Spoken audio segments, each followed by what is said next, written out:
বন্ধুরা, চেটেপুটে বাঙালির রান্নাঘরে আপনাদের স্বাগত জানাই। আজকে আমি রান্না করব পাবদা পোস্ত, তাই বড় বড় দুটো পাবদা নিয়ে নিয়েছি। তারপর পাবদাগুলোকে সুন্দর করে কেটে নিয়েছি, আর এরপর আমি দিয়ে দেবো স্বাদ মতো নুন আর হলুদের গুঁড়ো দিয়ে ভালো করে পাবদা মাছগুলোকে মাখিয়ে রাখবো। তারপর আমি ভেজে নেব। আর পাবদা মাছগুলো বেশ বড় বড়, দেখতে তো আমার ভীষণ ভালো লেগেছে, তাই ভাবলাম পাবদার ঝোল না করে পাবদা পোস্তই করে ফেলি। তো মোটামুটি এখানে আমার নুন হলুদ দিয়ে মাখানো হয়ে গেছে। এরপর আমি কড়াইতে দিয়ে দেবো সাদা তেল। সাদা তেলটা দেওয়ার পরে যতক্ষণ না গরম হচ্ছে ততক্ষণ তোমাদের সাথে দেখিয়ে নিই এই পাবদা পোস্ত করতে কী কী লাগছে। এখানে আমি পাবদাগুলো ভালো করে নুন হলুদ দিয়ে মাখিয়ে নিয়েছি। এখানে রয়েছে পোস্ত বাটা, আর রয়েছে জিরে বাটা, কাঁচা লঙ্কা বাটা আর গোটা কাঁচা লঙ্কা। তাহলে চলো দেখে নিলে, এবার চলো আবার রান্নায় ফেরা যাক।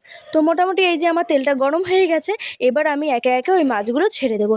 আর শোনো, এই মাছগুলো কিন্তু তেলের মাছ, আর এই মাছগুলো কিন্তু ভাজার সময় অনেক ছিটে আসতে পারে তেল, তাই এই তেলটা যখন গরম হবে তখন একটুখানি নুন দিয়ে দেবে, তাহলে দেখবে মাছগুলো আর ফুটবে না। তাহলে এই যে সবসময় কিন্তু এই কথাটা মনে রাখবে, যে কোনো তেলের মাছ হোক, পাবদা মাছ হোক আর ট্যাংরা মাছ হোক, সবসময় তেলটা যখন গরম হবে তখন একটু নুন ছিটে দিয়ে দেবে, তাহলে কোনো মাছ আর ফুটে আসবে না, আর হাতের চাকাও খেতে হবে না, ফোসকাও পড়বে না। তো যাই হোক, এখানে আমার মোটামুটি মাছগুলো লাল লাল করে ভাজা হয়ে গেছে। এবার আমি ওই মাছ ভাজা তেলে দিয়ে দেবো গোটা জিরে। এখানে আমি 1 চামচ মতো গোটা জিরে দিলাম। তারপরে আমি একে একে দিয়ে দেবো কাঁচা লঙ্কা বাটা। কাঁচা লঙ্কা বাটাটা দেওয়ার পরে দিয়ে দেব আগে থাকতে করা জিরে বাটা। এই যে জিরে বাটাটা দিয়ে দিয়েছি, তারপর আমি মশলাটা করে নেব। এখানে আমি 1 চামচ মতো নুন দিলাম, তারপরে দেব হলুদ গুঁড়ো, এটাও দিয়ে দিলাম 1 চামচ। এবার এই মশলাটাকে ভালো করে ভাজা ভাজা করে নেব। মশলাটা যখন পুরোটা রেডি হয়ে যাবে, মানে সব কিছু একদম মিশে যাবে, তখন একদম সামান্য পরিমাণ একটুখানি জল দিয়ে দেবো, তাহলে মশলাটা বেশ ভালো হবে। তো এখানে আমার সামান্য পরিমাণ জল দেওয়া হয়ে গেছে। এবার আমি ভালো করে নাড়াচাড়া করে নেব।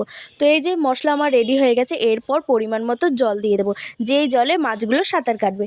তো এখানে এই যে জল দেওয়া হয়ে গেছে, এবার ওই ভাজা মাছগুলো একে একে ছেড়ে দেবো, আর এই মাছগুলো ওই সুন্দর তরকারিতে একেবারে সাঁতার কাটবে।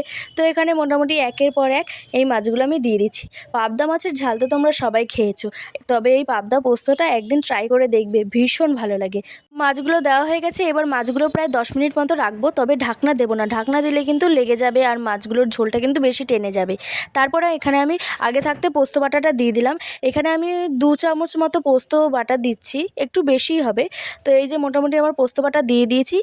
তারপরে ভালো করে মাছগুলোর সাথে পোস্ত বাটাটা মাখিয়ে নেব।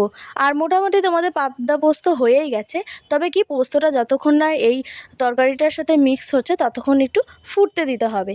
তো এই যে মোটামুটি আমার এখানে মিক্স করা হয়ে গেছে, আর এটা 5 মিনিট মতো তোমরা রাখবে, তাহলেই তোমাদের পাবদা পোস্ত রেডি। আর তারপরে যখন হয়ে যাবে রেডি, তখন দিয়ে দেবে কাঁচা লঙ্কা। তো এই যে মোটামুটি আমাদের পাবদা পোস্ত রেডি হয়ে গেছে। এবার এই পাবদা পোস্তটা দিয়ে গরম গরম ভাতের সাথে খেয়ে দেখবে, পুরো দারুণ।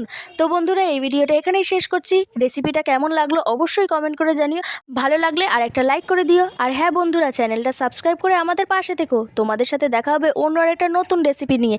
টাটা।